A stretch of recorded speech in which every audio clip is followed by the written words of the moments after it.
Association Universitas Andalas bersama aku Sarah dan aku Vivi yang akan memandu kegiatan kita pada hari ini. Nah, kita pada hari ini mau ngapain nih, Vi? Jadi kita itu akan berbincang tentang suatu topik yang udah dipersiapkan juga ya sama orang-orang yang ada relate gitu sama topik tersebut gitu. Jadi pada hari ini kita bakal ngadain bincang TSA yang juga jadi salah satu serial di TSA UNAN. Jadi dimana kita bincang-bincang tadi ya Vi bersama expertnya lah gitu ya. Nah pada kali ini kita akan membahas tentang SDGs. SDGs itu apa? SDGs itu adalah Sustainable Development Goals yang jumlahnya itu ada 17.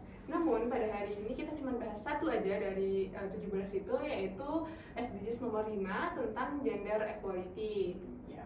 Nah, berhubung tentang gender equality, maka tema kita pada hari ini itu adalah bagaimana sih peran wanita dalam kepemimpinan di era sekarang ini.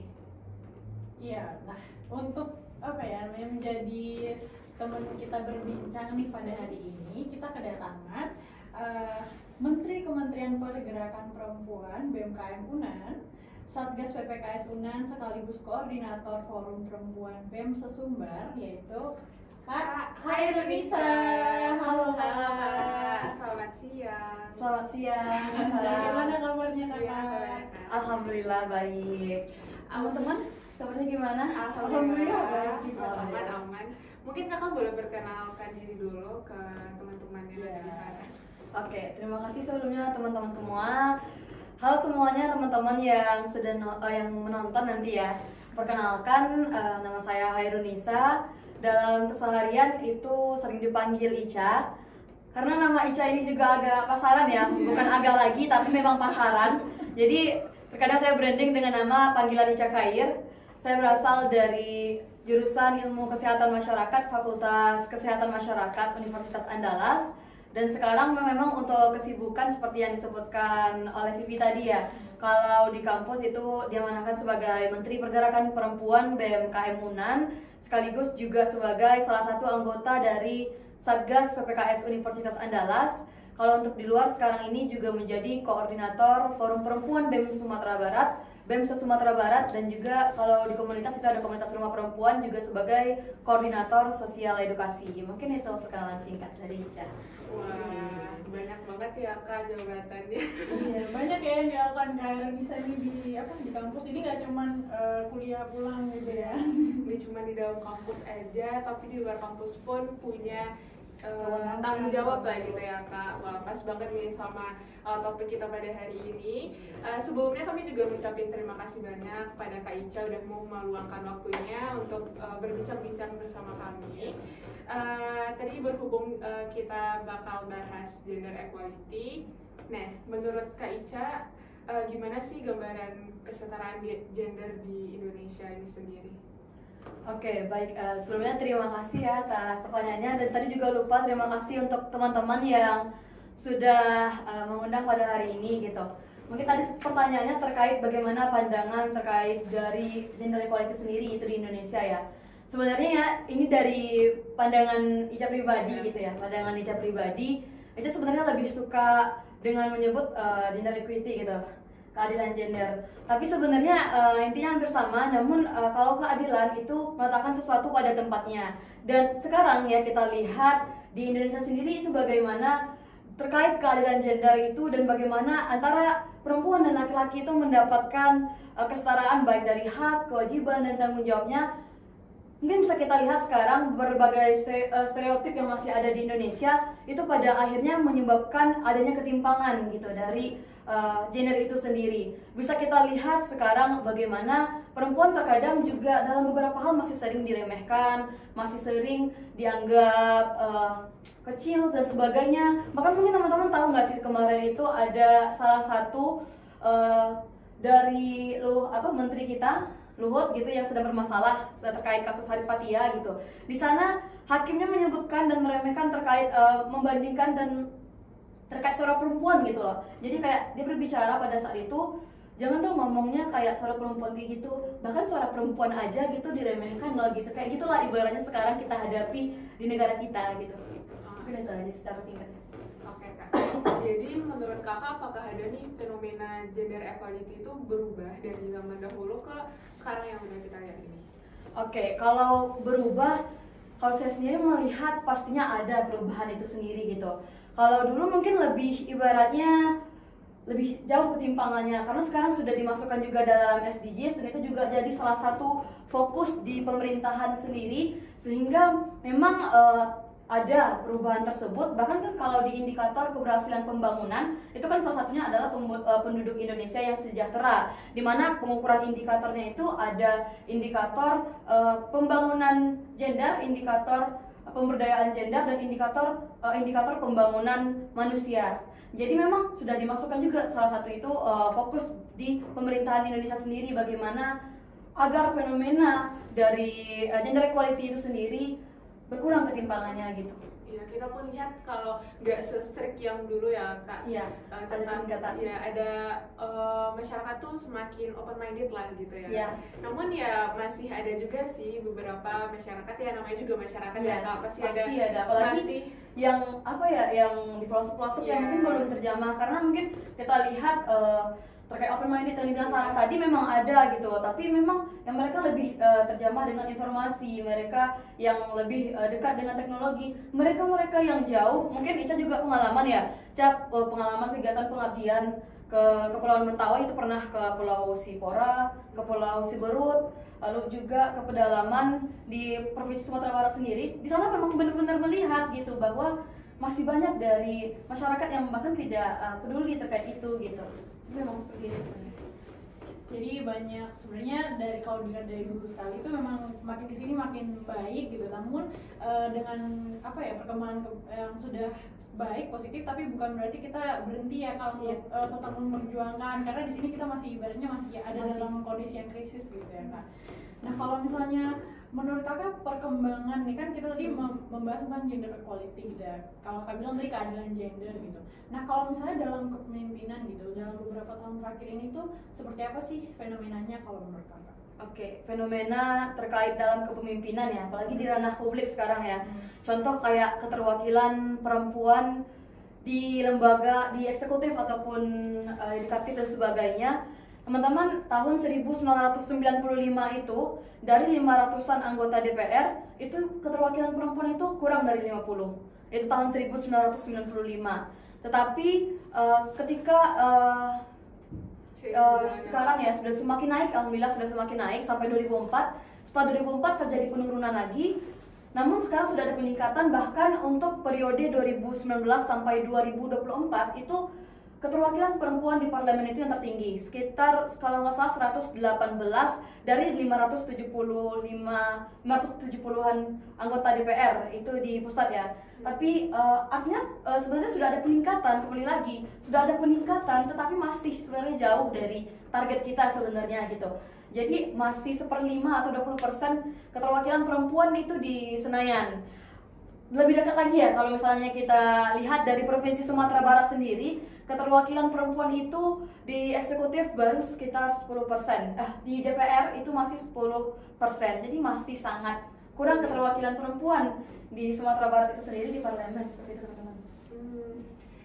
Emangnya apa sih kak pentingnya tuh wanita seimbang lah antara wanita dan pria di dalam suatu kepemimpinan? Apa emang manfaat dari hal tersebut?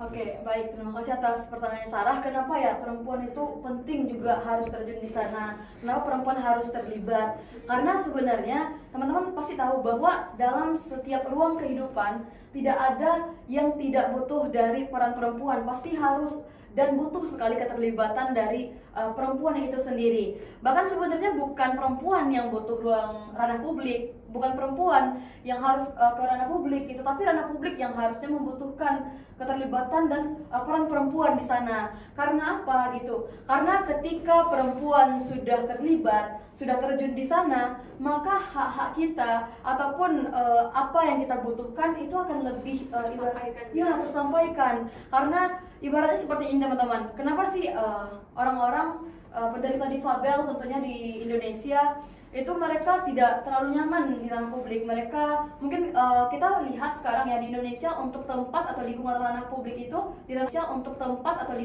publik itu di ranah publik belum terlalu ramah gitu ya untuk penderita difabel. Karena apa? Karena sejak awal memang teman-teman kita yang difabel masih minim yang ada di ruang publik gitu, di ranah publik, sehingga keterwakilan aspirasi mereka pun tidak mungkin tidak terlalu tersampaikan gitu. Dan mungkin seperti itu juga contohnya, karena kalau misalnya kita berbicara terkait isu perempuan, isu anak dan sebagainya, kita sedang berbicara terkait permasalahan bangsa juga. Karena kan penduduk Indonesia itu setengahnya perempuan gitu. Bahkan ketika pemilu terakhir kemarin, lebih dari setengah pemilih itu adalah perempuan gitu loh. Jadi memang keterlibatan dari perempuan itu benar-benar penting agar aspirasi kita, hak-hak kita tadi juga dapat terwakilkan dan juga sampai aspirasi kita gitu. Benar-benar.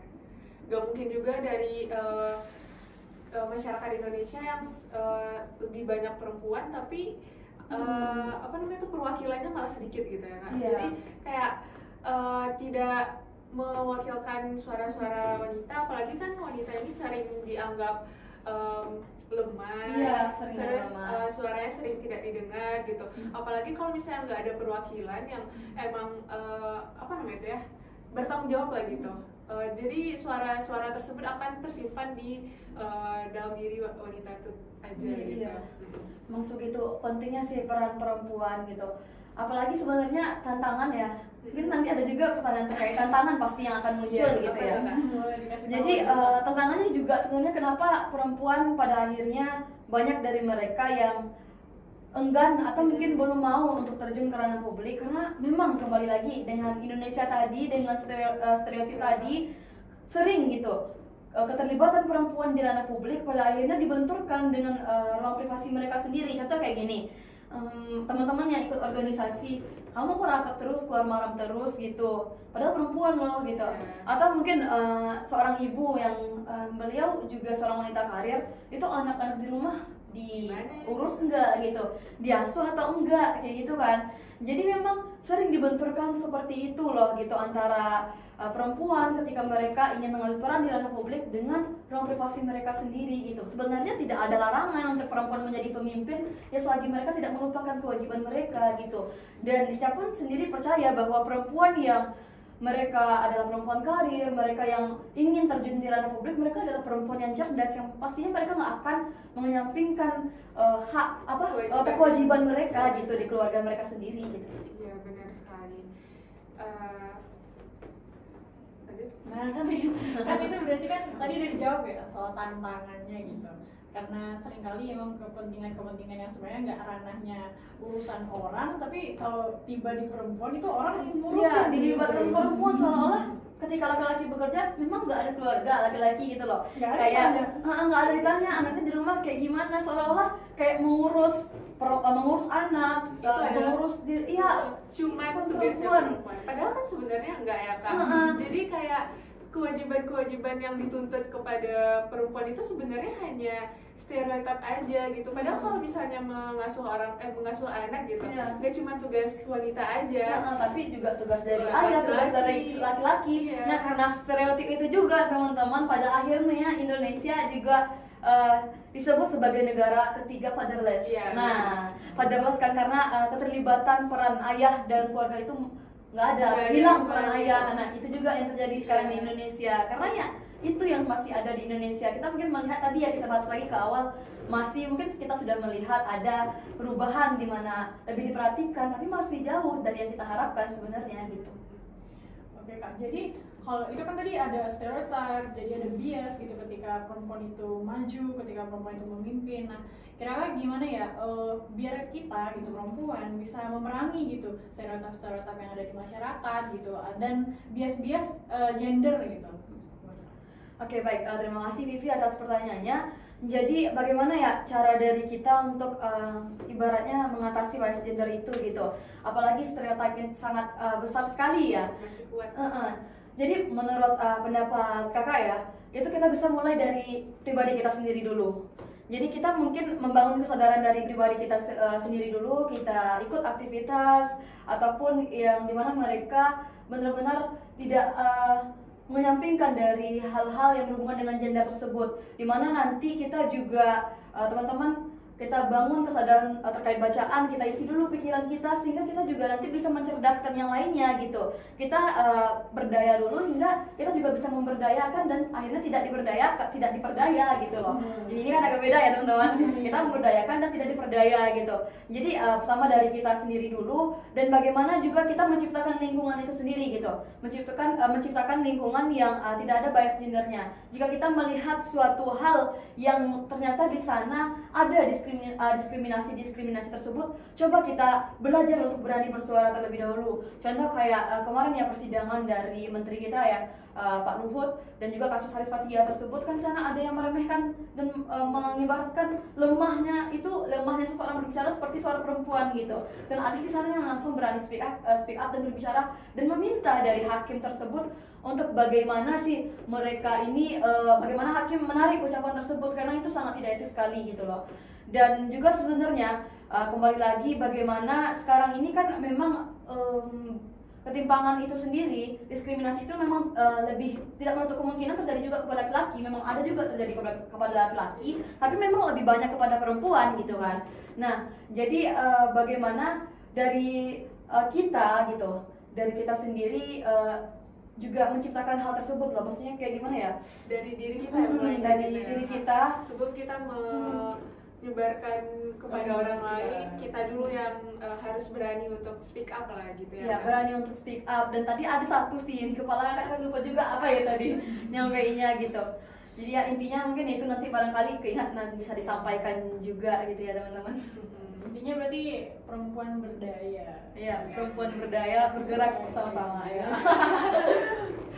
Kalau dari kakak sendiri ada hambatan atau tantangan yang dihadapi selama menyuarakan kesetaraan gender ini? Oke, siap.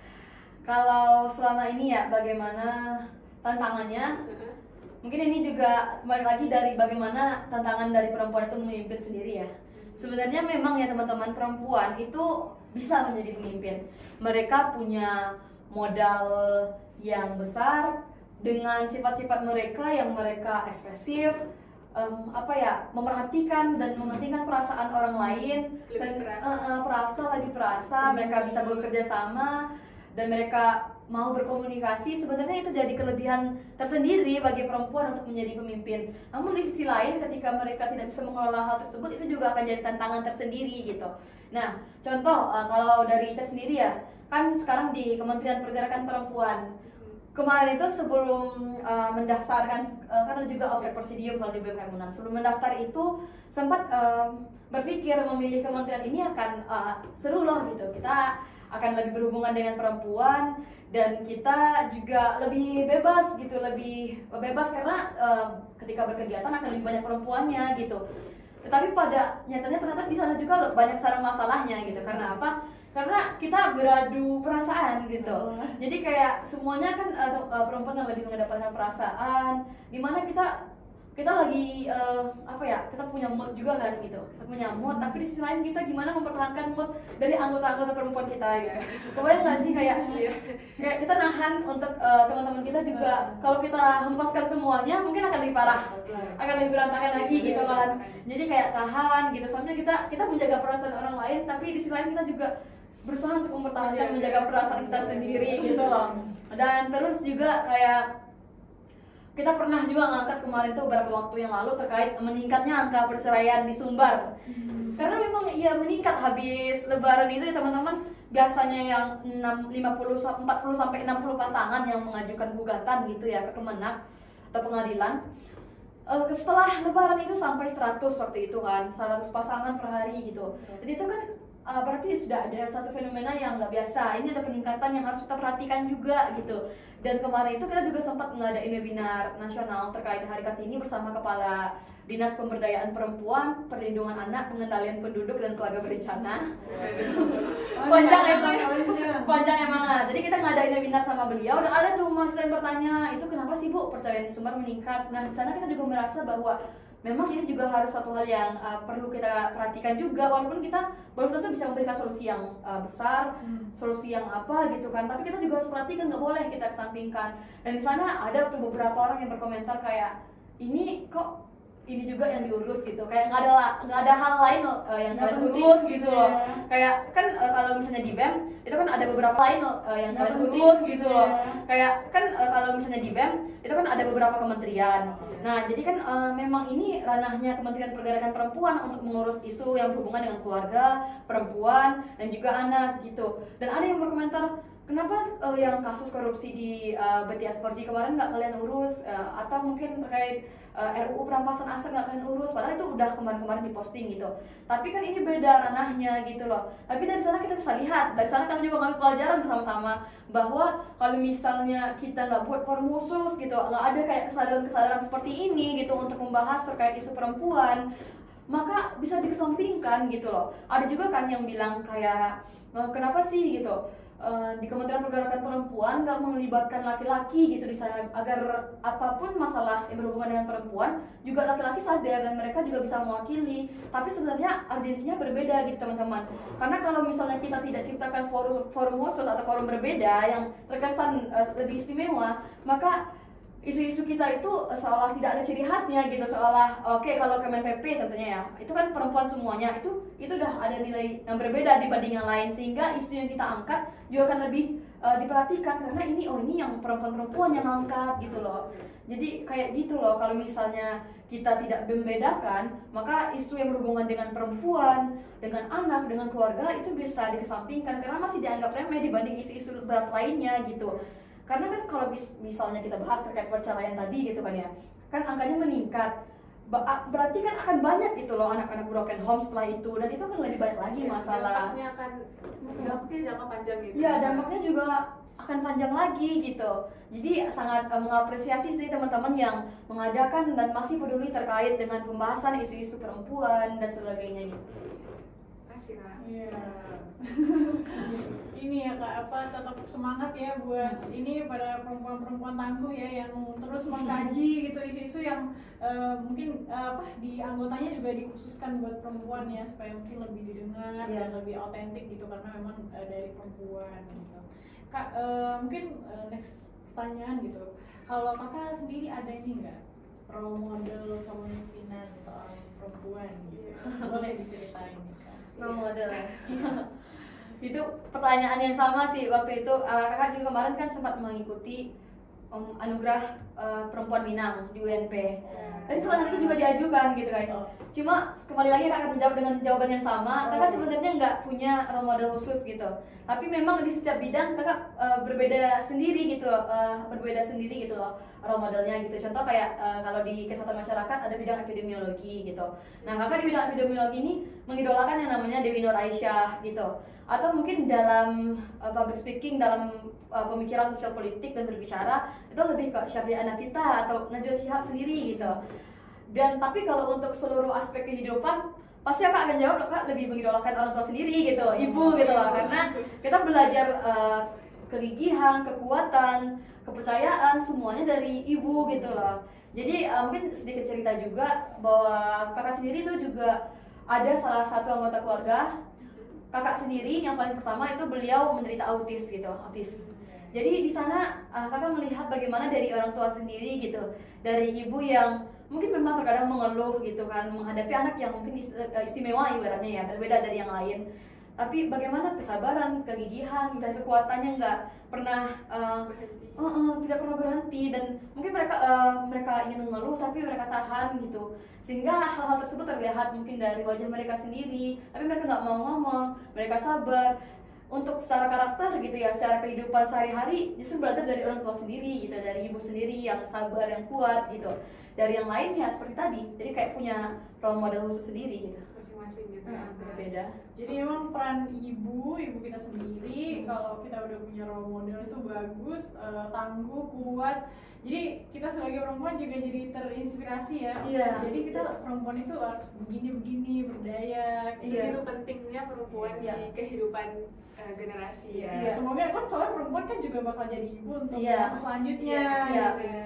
Jadi kayak kemarin itu contoh kayak di Satgas PKS Sunan sekarang, nah itu kayak ketuanya juga jadi role model bagi kakak. Ibu Rika itu kan dulu kemarin dekan FK ya. Beliau dekan FK, dekan perempuan pertama di FK. Dan beliau mengajar juga bagaimana dari segi kemandiriannya, bagaimana ketenangan beliau dalam menghadapi tegangan dinamika gitu loh, kasus-kasus yang kita lagi urus terus sudah bocor di publik gitu. Jadi kayak belajar juga dari beliau bagaimananya. Jadi memang sebenarnya banyak sebenarnya perempuan untuk kita belajar. Jadi kakak nggak pernah fokusin ke satu perempuan, kayak bahkan dari bertemu dengan teman-teman hari ini itu kayak udah belajar juga sebenarnya gitu. Sama Kak, kita juga belajar. Iya, juga belajar.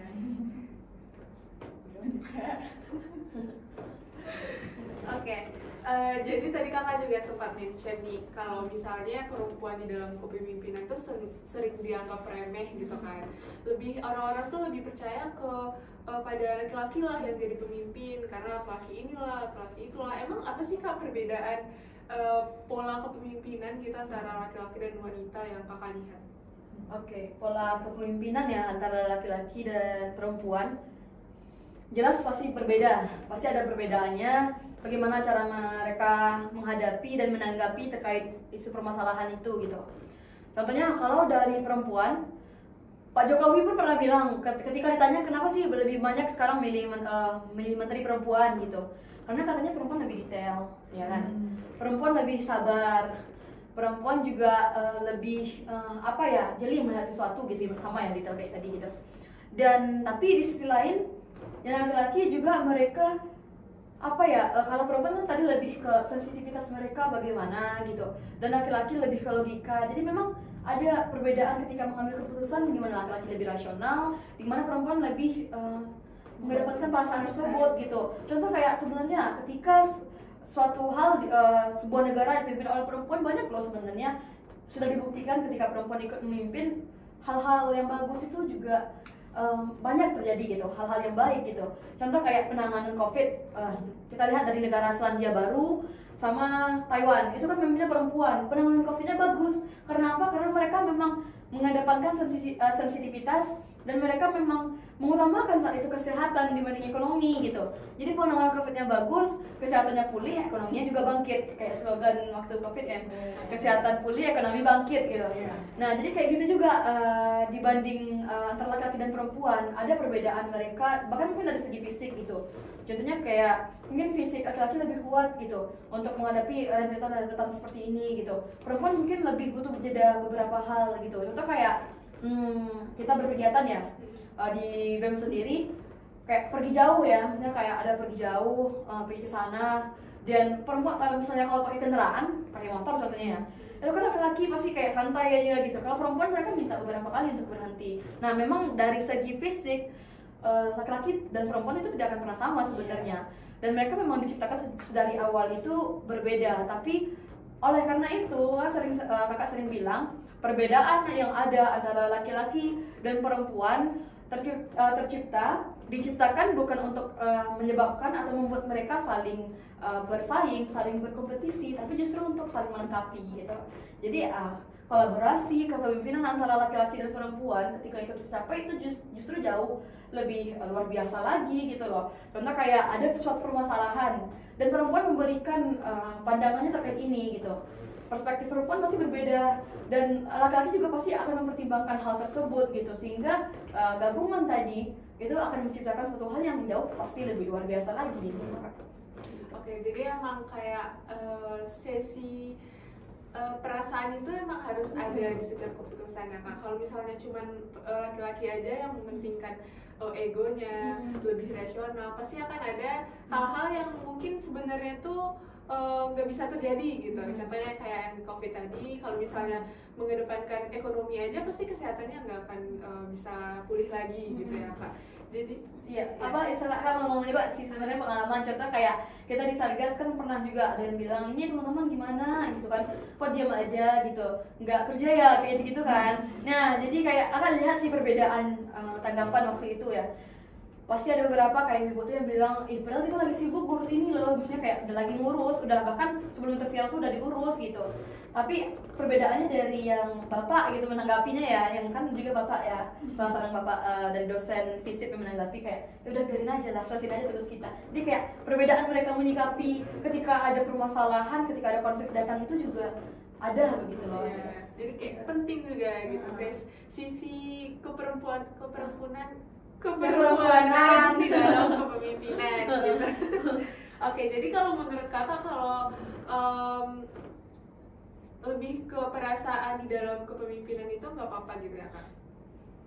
Penting, tapi memang apa ya, kalau misalnya terlalu kita mengedepankan perasaan, kita akhirnya bisa melupakan rasional tadi gitu. Perasaan itu memang harus penting. Bayangkan ketika orang hanya mengedepankan akal tanpa hati gitu ya, pasti akan bablas juga. Makanya kembali lagi balance itu harus ada. Makanya kakak bilang kalau misalnya seorang perempuan mereka bisa mengelola yang tadi sensitivitas, perasaan, dan komunikasi dan segalanya gitu, ketika mereka bisa mengelola tersebut, maka mereka pantas banget untuk menjadi pemimpin loh gitu. Oke. Jadi selain kepandaian dalam mengatur sensitivitas dan perasaan, apa aja sih kak lagi yang jadi kunci dari wanita itu dalam menyeimbangkan kepemimpinannya? Oke. Kunci ya? Iya. Atau dari perempuan bagaimana mereka dalam kepemimpinannya? Menurut kakak bagaimana ya? Yang paling penting itu bagaimana mereka belajar. Mereka belajar juga sebelum mereka memimpin, itu penting juga. Mereka belajar memahami manusia yang akan mereka pimpin dengan karakter yang berbeda, karena mereka sadar bahwa mereka datang dari seorang makhluk ya, seorang makhluk.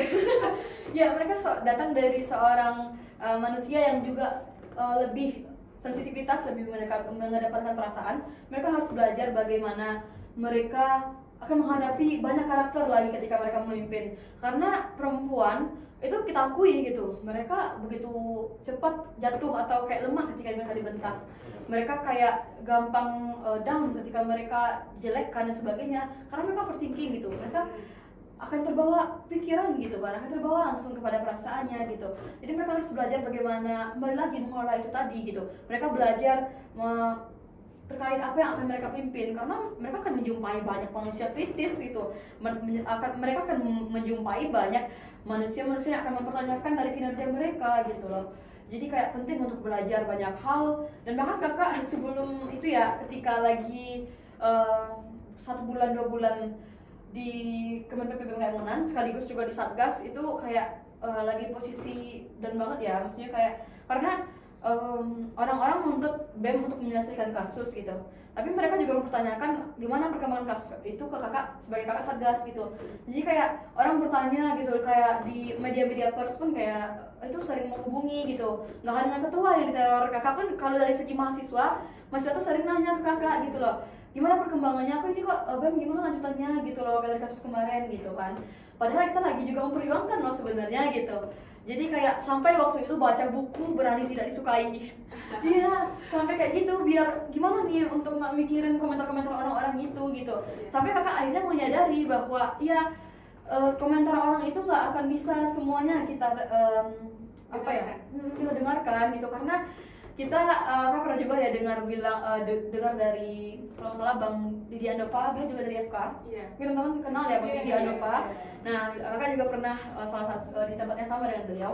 Nah, Bang Didi Andova tuh bilang kayak gini, kalau misalnya kita hanya punya 2 tangan yang bisa nutup telinga kita, nggak bisa nutup mulut semua orang. Jadi kalau orang mau ngomong kayak apapun, ya terserah mereka aja kayak gimana gitu, karena kita nggak akan bisa nutup mulut mereka semuanya. Plus mereka gimana ya, kita nuntut mereka mengerti, sedangkan mereka nggak ngerti apa yang kita lalui di belakang. Mereka nggak ngerti proses yang sudah kita hadapi gitu. Jadi apa sih yang kita tuntut dari mereka sebenarnya, validasi atau apa gitu. Jadi kayak mencapai validasi dari manusia itu nggak akan pernah habis-habisnya gitu. Mereka juga nggak akan peduli sama proses yang kita lalui. Yang mereka inginkan itu adalah hasil gitu, hasil dan hasil. Mereka nggak akan peduli dengan apa yang kita lalui. Mereka nggak akan peduli kayak kakak yang nggak pulang kampung ketika tahun baru gitu, karena ngurus kasus-kasus di Unan gitu. Jadi kayak seperti itulah. Jadi kayak kita sebagai wanita itu juga harus memposisikan kita sebagai laki-laki juga gitu. Iya, kita belajar juga ya jadi laki-laki gitu. Harus kuat, harus gimana bisa berpikir rasional di saat kita sedang terpuruk gitu. Iya. Jadi kayak kita nggak bisa apa namanya itu ya, memikirkan kalau kita perempuan ya kita perempuan ya pantas lah kita moodnya gini, pantas lah kayak gini. Jadi nggak boleh gitu ya Kak, untuk jadi seorang pemimpin kita harus menyampingkan itu dan juga belajar dari seorang laki-laki bagaimana cara memimpinnya gitu ya. Terkadang iya, betul sekali. Jadi kayak Kakak terkadang menyampingkan mood sekali, bener tuh, menyampingkan perasaan. Ya Allah, perasaan aku lagi kayak gini, tapi ini orang kadang berulah juga gitu. Jadi kayak emang sebagai wanita itu salah satu hal yang cukup struggle. Struggle banget. Ya, untuk menjalani kehidupan, apalagi mendekati ini ya datang bulan gitu. Iya. Ada fase-fasenya, fase-fase sensitif gitu. Iya. Terus juga apa lagi ya, terkadang ya kita dituntut untuk kuat bahkan sebagai laki-laki, tapi ingat lagi teman-teman, kita memang boleh jadi independent woman, kita bukan dituntut ya, kalau bisa harus jadi perempuan yang mandiri. Tapi kembali lagi, kadang independent woman ini juga mereka terlalu keras sama dirinya sendiri. Iya nggak sih, mereka terlalu keras sama dirinya sendiri. Dan seolah-olah ketika mereka minta bantuan mereka nggak mandiri. Sebenarnya independent woman itu menurut pandangan kakak ya adalah mereka yang tahu kapan mereka bisa melakukan ini sendiri dan kapan mereka butuh bantuan orang lain. Jadi independent woman itu bukan mereka yang harus bisa segalanya gitu, mereka harus mampu semuanya. Mereka kan juga manusia biasa. Iya benar sekali. Apalagi tentang ini ya Kak, kalau bicara independent woman pasti kayak kesehatan mental gitu kan. Dimana ya seorang independent woman harus ada support system juga gitu. Dia nggak bisa bekerja sendiri gitu. Iya, dan itu wah cukup ini ya. Pada dasarnya kan setiap insan menurut aku juga harus mandiri. Iya, lepas dia tuh laki-laki atau perempuan sebenarnya. Cuman mungkin apa ya, sebagai budaya, iya maksudnya jadinya budaya itu membuat perempuan itu emang lebih lemah kan. Padahal sebenarnya ya bisa sama kuatnya, bisa sama pinternya, bisa sama tegasnya gitu. Cuman kembali lagi di kita yang mungkin karena udah mungkin kita sekarang udah ada di zaman yang lebih baik dari sebelum-sebelumnya, mungkin perempuan sangat lemah sekali ya, bahkan kita nggak boleh ngomong gitu. Tapi kalau kita udah ada di era yang sekarang, kita punya kesempatan, kita punya peluang, jadi ya yang kita bisa lakukan adalah yang berpikir yang terbaik buat ya diri kita dulu gitu kan, independen, gimana kita bisa berdiri dulu, nanti baru bisa menyebarkan manfaat gitu ke tempat yang lain gitu ya Kak. Jadi tadi biasanya ini Kak, aku mau nanya tadi kan itu saya kan dicecar terus tuh, saya kasus sedang berkembang gitu kan, tapi juga lagi cari literasi, lagi studi kasus ini. Tapi orang soal nanya Kakak gitu, biasanya Kakak gimana nanggepinnya? Oke, kalau Kakak sih menanggapinya pertama tanggapi ya apa adanya dulu gitu. Misalnya kayak kan nggak mungkin kan ngasih detail apa yang kita lakuin gitu kan. Contohnya kayak ada yang nanya ini gimana perkembangan kasusnya dengan fakultas ini, ajak kayak ini. Udah berkoordinasi dengan fakultasnya, udah cukup. Udah berkoordinasi dengan fakultasnya. Atau mungkin ini gimana aja kasusnya yang kemarin kok diam aja. Yang jelas tugas lagi sudah selesai, sekarang lagi kami usahakan gimana kementerian bisa lebih cepat. Kayak singkat aja gitu, karena kalau ditanggapi semuanya kita nggak akan bisa capek. Di luar kapasitas kita juga, karena ya bahkan sebenarnya ada beberapa dapur, maksudnya kayak di satgas itu ada dapur yang nggak semuanya bisa dijelaskan gitu. Tapi kadang karena udah viral duluan ini, terkadang kita memang harus menjelaskan juga ada beberapa hal yang harus kita jelaskan, kayak gini loh keadaannya sekarang gitu. Bukan berarti kita diam gitu, diam bukan berarti nggak bergerak gitu ya. Jadi kayak seperti itulah. Jadi Kakak jawab sebisa mungkin yang ibaratnya jawaban tersebut mungkin singkat tapi udah mewakili ya apa yang kita lakuin gitu. Jadi kayak ibaratnya kalau orang itu benar-benar mencerna gitu ya Sarah, kayak udah berkoordinasi dengan fakultas berarti udah ada komunikasi di sana, udah menghubungi yang ini, udah coba melakukan penanganan seperti ini, pasti udah seperti itu. Atau contohnya kayak kemarin ada yang nanya, ini Satgas kok kasusnya dibiarin aja di kementerian gitu, kok nggak cepat selesai, rektor gimana gini-gini gitu kan. Nah harusnya ketika dibilang sanksinya itu berat, kalau sanksinya itu berat pasti udah di kementerian gitu. Kalau sanksinya itu udah berat pasti udah di kementerian. Dan kalau mereka bisa mencerna pasti kayak ketika kami udah bilang saksinya ini berat pasti udah di kementerian sekarang, nggak ke Satgas. Maksudnya boleh mereka mempertanyakan ke Satgas tapi nggak menuntut Satgas terus gitu loh kayak gitu. Jadi kayak, tapi kita tetap kembali lagi karena kita paham ya semua orang nggak mengerti sama proses yang kita lalui, kita jawab sebisa kita, dan kalau mereka menanggapi seperti apa ya terserah mereka gitu, karena mereka juga berhak untuk menilai. Jadi kakak ini ya menjalankan tugas sesuai ranah, mana yang pribadi, mana yang nggak boleh diumbar ya kita harus tetap jaga privasi. Iya. Gitu. Jadi kalau misalnya Satgas WPKS cuma bisa kasih informasi atau urus informasi sampai pada tahap ini, ya berarti kan kita nggak bisa soalnya bukan Satgas sendiri yang mengadili gitu kan, bukan yang kayak memutuskan hukumannya ini gitu kan, bukan. Jadi memang kadang-kadang orang mungkin nggak tahu gitu ya kalau misalnya ranahnya tuh berbeda, ada tingkatan-tingkatan hierarki gitu. Jadi mungkin apa ya dari kakaknya sendiri walaupun capek tapi tetap dijawab sesuai kapasitas gitu ya. Iya, kadang ada yang menjebak juga kayak orang mana sih korbannya gitu. Orang mana sih korbannya nggak nanya namanya dulu, orang mana sih korbannya Cak. Bayangkan kan kalau kakak jawab misalnya orang ini gitu. Terus dia teman dia ada yang dari fakultas itu. Ternyata orang dari daerah itu nggak terlalu banyak gitu loh. Gampang kan untuk mencari tahunya. Sedangkan kami ada kode etik juga gitu di Satgas gitu. Jadi ya emang kadang harus benar-benar jadi lo suruh menjawab gitu. Harus dipikirin dulu ya kak. Harus dipikirin dulu. Karena orang ini kadang nanya tuh nembak-nembak gitu. Iya, namanya berapa Cak gitu. Oke kak, ini aku kepo sih kak. Dan juga apa ya? Jadi kalau boleh cerita nih kak, kan aku nih di kelas itu cuman cewek aja gitu. Nah ini udah cewek semua. Kalau misalnya lagi diskusi tuh banyak temen aku yang nggak mau mengeluarkan pendapatnya gitu. Nah ini kan bahkan itu udah lingkup cewek-cewek aja, tapi masih belum berani untuk mengeluarkan pendapatnya, belum berani speak up. Nah gimana sih kak menurut kakak tuh cara kita mendorong wanita-wanita tuh lebih berpartisipasi dalam kepemimpinan gitu? Lebih berani. Oh iya. Berani, iya. Itu sebenarnya nggak terjadi di kelas Sarah aja. Oke. Iya, kayaknya di fakultas kesehatan. Iya, di kesehatan minim cowoknya ya, minim cowok gitu kan, kayak fakultas Kesmas. Kakak di kelas Kak alhamdulillah 1/3 lebih tuh cowok gitu ya. Tapi kembali lagi kalau dibandingkan udah dibawa ke angkatan, kembali lagi fakultas Kesmas kekurangan mas-mas ya. Juga sih kak. Ada krisis lagi. Iya. Jadi kadang heran juga gitu kan. Kita udah semuanya perempuan gitu kok masih takut untuk bertanya gitu. Tapi kembali lagi memang itu adalah suatu hal yang sebenarnya sulit diubah. Tapi kita bukan berarti kita patah semangat untuk mengubah hal tersebut, karena memang barangkali dari dia sebelumnya gitu, dia kehidupannya sebelumnya mungkin mengalami beberapa hal yang membuat mereka takut bersuara. Atau mungkin mereka bertanya terus cuma diketawain satu kelas atau bagaimana gitu. Nah, jadi kembali lagi kita tunjukkan dulu dari diri kita gitu. Barangkali setelah kita menunjukkan, mereka juga akan termotivasi, karena itu ibaratnya seperti mengubah pola perilaku, memang susah gitu loh. Dan kalau kita, contohnya kalau kakak di Kemenprep ada namanya Women Circle, setiap pekan kita ada diskusi terkait isu perempuan, di mana itu memang perempuan ada di sana gitu. Itu memancing juga bagaimana diskusi tersebut memancing mereka berani untuk bersuara, berani mengeluarkan pendapat gitu. Dan terkadang memang nggak menutup kemungkinan di Women Circle itu pun juga hadir laki-laki gitu. Kadang kan ada beberapa isu, contohnya terkait keluarga yang kita juga butuh loh dari pandangan kami seperti apa gitu. Kita kadang kalau emang ada laki-laki yang mau join ya nggak ada juga kita larang gitu, walaupun ini memang namanya Women Circle gitu lah.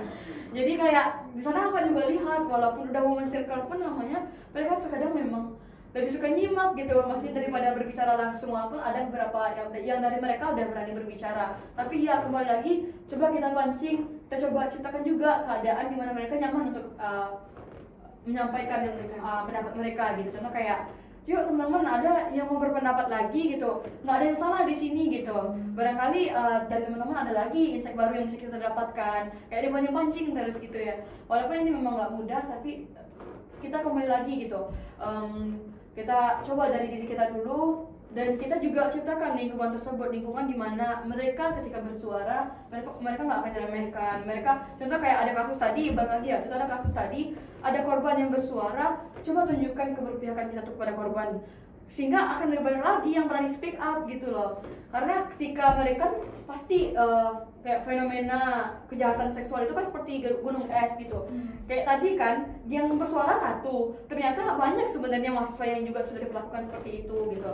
Kayak kasus-kasus sebelumnya juga seperti itu. Satu yang bersuara, kedua yang bersuara, ternyata keluar yang dari tahun-tahun 2000 pun keluar kayak gitu kan. Jadi dari kita menciptakan, menunjukkan gimana perempuan berani bersuara, dan nanti akan banyak orang-orang yang berpihak kepada kita dan nggak perlu takut, maka mereka juga nanti akan berani gitu. Jadi Cuma gitu kan, yang misalnya kalau yang aku lihat dari apa ya, teman-teman aku sendiri lah gitu, misalnya di kelas yang paling deket, ya gitu, sebenarnya dia punya ide, dia Iya, punya bagus loh. pemikiran.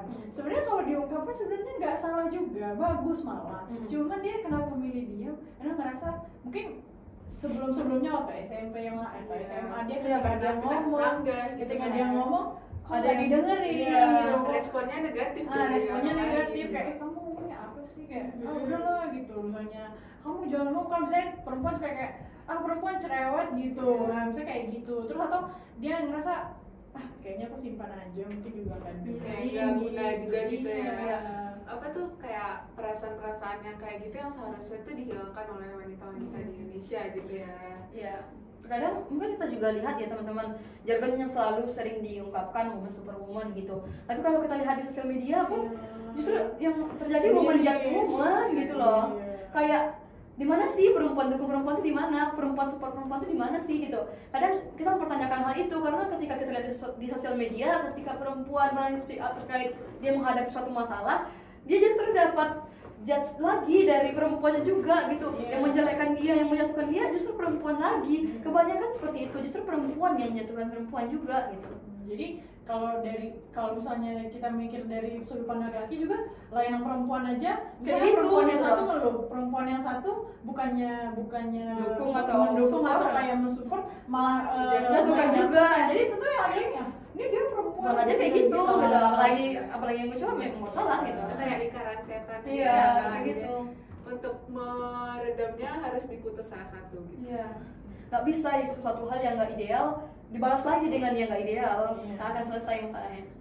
Jadi kalau misalnya jadi pelajarannya kalau buat perempuan ya apa ya, kalau misalnya memang kita nggak suka ya, tapi kan bukan berarti harus ngejudge dan menjatuhkan. Ibaratnya Iya. kalau mau mengasih apa ya, mengasih Kalau nggak suka ya diam aja lagi gitu. Iya, kalau misalnya mau mengasih yang positif, itu kan bisa ada kritik yang membangun. Iya, Katanya kritik kan yang bisa bagus juga dipilih ada. ya. Jadi jangan menghujat-hujat aja gitu misalnya. Terus juga buat laki-laki itu kan mungkin belajar untuk lebih menghargai. Aku rasa akan banyak perbedaan gitu di dunia ketika banyak laki-laki yang bisa menghargai gitu. Iya, setuju sih, karena kebanyakan kalau bahas gender equality yang dibilang tuh cuman untuk wanita doang, sedangkan laki-lakinya nggak diedukasi, itu kan sama Iya. aja bohong gitu ya. Iya, Jadi soalnya dua-duanya memang harus diedukasi gitu. Seolah perempuan terus yang Iya. harus Harus berilmu, berubah harus lah. kayak gini, harus Iya. kayak gitu. Seolah laki-laki itu kayak gimana gitu. Kayak tadi contohnya ya, Iya. yang perempuan dibenturkan antara ranah publik dan ruang privasinya gitu.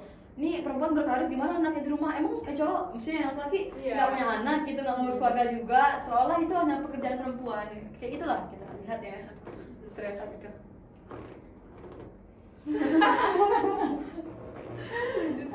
Jadi gimana nih Kak, apa ya, itu tadi kan udah gimana caranya kita support perempuan lah ya, gimana biar bisa bersuara juga gitu. Nah, gimana lagi ya, kalau misalnya kakak tuh kan juga di kementerian gitu atau di badan ini, gimana cara kakak gitu memastikan gitu bahwa perempuan ini setiap suara yang keluar dari perempuan itu memang didengar dan diperhatikan. Oke, baik. Sebelumnya kalau misalnya ada teman-teman kakak yang misalnya, tentunya kalau sederhana waktu rapat, bagaimana kakak membuat agar bagaimana aspirasi atau mungkin yang mereka tahan itu kakak dengar atau mungkin kakak jalankan. Nah, sebenarnya kakak nggak tahu di kementerian yang lain kayaknya ada juga, tapi kakak waktu 3 bulan bersama teman-teman tersebut, kakak merasa kan kayak perempuan ini ya, kelebihan ada sensitivitas gitu kan. Kakak merasa ini satu staff yang ini agak lain, kayaknya ada yang perlu dievaluasi nih katakan kan. Jadi kayak kakak buat form yang dimana di situ anonim, dan kakak meminta semua dari teman-teman kakak itu wajib untuk mengisi form tersebut. Ada beberapa pertanyaan, apa evaluasi untuk kakak, untuk sekretaris menteri kakak apa, lalu apa yang dirasa di PP ini yang harus diperbaiki. Dan mereka banyak loh menjawab tulisan banyak seperti itu, yang itu pada akhirnya jadi evaluasi untuk kita ke depannya. Dan kakak buktikan, contohnya kayak ada yang menanggapi, kakak berusaha dengan langsung bukti yang nyata gitu, ketika untuk membuktikan bahwa kamu tuh berharga loh, ataupun kamu tuh sangat berpengaruh loh. Contohnya kayak ada yang bilang kayak gini, kayaknya kehadiran aku nggak terlalu berpengaruh besar di PP gitu kan. Jadi kakak buat tuh beberapa, padahal kakak merasa dia sangat berpengaruh kehadirannya di PP, dan kakak buatlah ada acara dan kakak melibatkan dia untuk sebagai pelaksana jadi MC atau moderatornya untuk menjelaskan loh kayak sebegitu pentingnya kamu loh, sebegitu berharganya kamu ada di sini gitu, sampai kamu pun kakak pakai gitu. Atau mereka ada kegiatan terus kakak ajak dia gitu, kayak kakak menunjukkan gitu bahwa kamu ya sebegitu berharganya ada di sini. Atau mungkin contohnya kayak dari ada yang melapor kayak ini kita kan mengangkat isu perempuan Cak, tapi kadang perempuan masih ada loh gitu di forum perempuan di BEM itu sendiri yang mereka justru nggak peduli sama isu perempuan itu sendiri gitu. Nah, jadi teman-teman yang menyampaikan pengaduan seperti itu, kakak coba contohnya buat suatu forum diskusi dengan salah satu juga teman-teman yang sudah berpengalaman sebelumnya, kakak-kakak sebelum-sebelumnya, bagaimana membangun kesadaran terkait kepedulian itu kepada mereka gitu. Jadi ya kakak merasa dari sana mungkin nggak terlalu banyak yang bisa kakak lakukan, tapi kayak gitulah kakak menunjukkan bahwa apa saran-saran kamu, aspirasi kamu walaupun kecil akan coba saya usahakan gitu. Jadi kayak gitu sih kalau kakak mempraktikannya di organisasi yang kakak ikuti sendiri. Jadi di apa ya, dari hal kecil dikasih kesempatan, ditunjukkan gitu ya bahwa mereka memang kamu tuh bisa, kamu berdaya tadi. Gitu. Oke Kak. Oke, jadi selama kakak menyuarakan suara wanita nih dan juga menyebarkan kesetaraan gender, gimana sih Kak pendapat kaum pria di lingkungan kakak? Apakah mereka mendukung atau malah kayak Ngapain sih sendiri aja Cak? gitu? Mana tahu kan Iya. Kak, gimana boleh di-share? Oke, kalau kakak di apa ya di BMKM, alhamdulillah mereka mendukung sih sejauh ini. Cuma memang ada beberapa yang pasti selalu ada gitu ya, 1-2 orang yang kayak ngapain itu diangkat Cak, atau mungkin kayak tadi juga gitu, atau mungkin nggak perlu lah yang ini Cak gitu kan. Cuma alhamdulillah sih sejauh ini mayoritas mereka sangat mendukung gitu. Kayak gimana ya contohnya, kakak ngadain diskusi kan, terus ada kegiatan juga di sekre tersebut gitu, dan kayak ini teman-teman perempuan mau diskusi dulu, kita pindah dulu, kayak mereka mendukungnya kayak sederhana gitu loh gitu. Jadi kayak dari Bang Yodra kan, Presma sekarang Bang Yodra juga kayak beliau juga sering mempertanyakan Cak gimana terkait teman-teman kita yang di FIB kemarin gitu, itu ada juga yang nanya ke abang kemarin gimana kelanjutannya. Jadi kayak mereka juga suka menanyakan terkait hal tersebut. Terus juga mereka kadang juga bahkan ya kayak teman-teman di sana juga Cak ini masalah yang ada, misalnya masalah yang berhubungan dengan perempuan gitu, dan mereka nyampein ke kakak gimana kalau ini diangkat, gimana kalau ini dibahas dulu sama teman-teman di PP gitu. Jadi kayak alhamdulillah sejauh ini mereka benar-benar support gitu, dan kakak pun juga merasa terbantu ya kalau misalnya kayak ada beberapa isu perempuan, tolong bantu dong ikut juga disebar biar yang lain juga aware gitu kan. Mereka juga bantu gitu. Wah, syukur lah ya Ya, Kak, syukur, kita alhamdulillah. jadi nggak berjuang sendiri gitu ya. Jadi fokus pada tanggapan feedback yang baik ya gitu Kak. Walaupun mungkin tetap ada yang nggak suka, cuman Pasti, kita selalu. nggak usah terlalu bersin lah gitu ya. Gimana lagi nih Kak?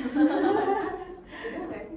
Sebenarnya udah Kak, cuman Iya, sebenarnya udah. kakak misalnya ada yang mau disampaikan lagi nggak Kak? Mungkin buat apa ya? Sebelum nggak, ini bukan closing statement. Bukan closing statement sih, cuman kayak Kayak mau ngebahas apa gitu. apa lagi? Apa ya? Ngebahas Ternyata ada yang mau ditanyain gitu sama kita Kak Anji. Mau Kalau kita yang ditanyain. Iya, Kak sampein aja deh. takutnya kan jadi closing statement tadi. Oh iya ya. Kalau enggak kita tutup aja sama. Ya boleh. Boleh. Sekian ya Kak wawancara. Sorry. Ke bawah tuh guys. Terima kasih ya Kak. Sekian sih tadi apa ya, kita udah banyak ngebahas isu-isu dan apa ya, tanggapan termasuk apa gender di Indonesia gimana, stereotipnya gimana, lingkungan kita di masing-masing apa fakultas sampai universitas atau bahkan di Indonesia sendiri itu gimana. Makasih banyak ya Kak buat insight-insightnya gitu, atas pengalaman Kakak juga kita jadinya bisa belajar gitu.